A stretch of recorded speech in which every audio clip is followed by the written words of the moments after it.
Hello, I'm Sean West and I'm from FoodBev.com and I'm here at IFE 13 at Excel in London. I'm here with Brian Young, who is the Director General of the British Frozen Food Federation. Hi Brian, how are you doing? Good morning. Is this your third day now, second day? Yeah, we've been here Sunday. My colleague Graham was here from Saturday getting the stand ready. But yes, this is our third day and we'll be here until the end of the show as well. Okay. Now, I've seen you guys before at other events, but this particular event, you've just released a report, haven't you? And I guess you want people to know about that report while you're here. Yes, we do. We think it's very important that as a trade association, we should promote our industry. And what we've been doing for the last 4 or 5 years is running PR campaigns for different parts of our industry. Now, what has become very apparent as far as the pub sector is concerned, they're going through a really tough time.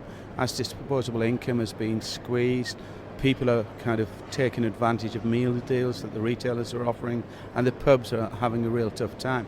I think the latest stats show that 18 pubs each week are closing their doors, which is 50% more than it was a year ago.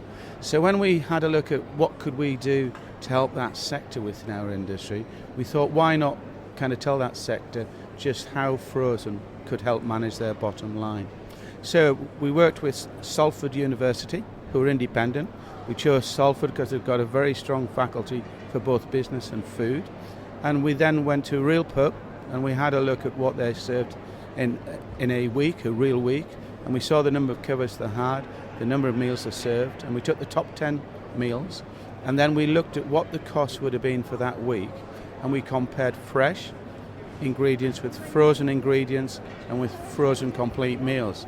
And then what the university did, they also added up the cost of the labour, the skills, the waste, the power, so they got a real bottom line. This sounds like a very thorough report. Oh, it's incredibly thorough, and I think the great beauty of doing these things is if you get an independent to do it and an academic, they will look at it at the perspective of that particular pub to see what happens.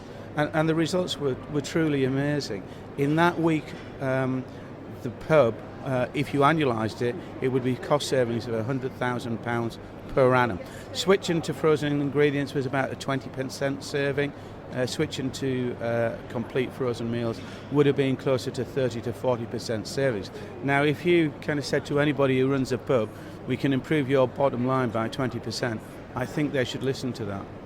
Do you think pubs are going to listen to that? Yeah, they do. I think one of the things that we can do as a trade association, we have 80 wholesaler members, the buying groups, and we can get the message through our wholesalers, the message through our producers, through kind of really good media like yours and the press. So we'll talk about this and we'll talk about all of the good things that we've been doing. And I think it is a story that really needs to be said because how are pubs going to survive?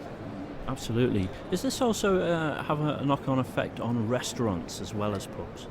Yeah, I think our core market has been restaurants for a very long time, but it also applies to the restaurant sector. So, we've always been strong in pubs, but the restaurant sector, they do use it depending whether you're full service or quick service.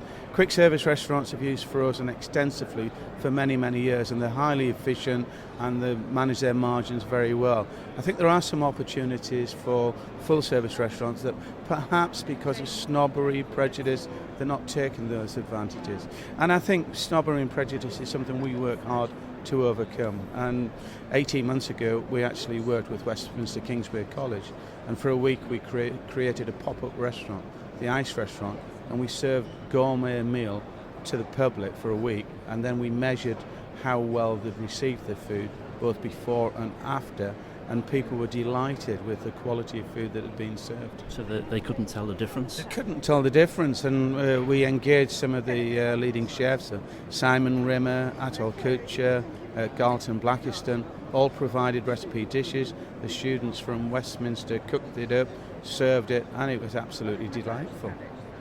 Brian, thanks very much for joining me today and telling me about the report.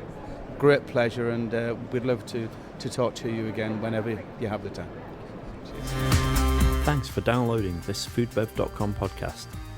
You can also follow us on YouTube, Facebook, Tumblr, Twitter, Vimeo, Google+, and LinkedIn.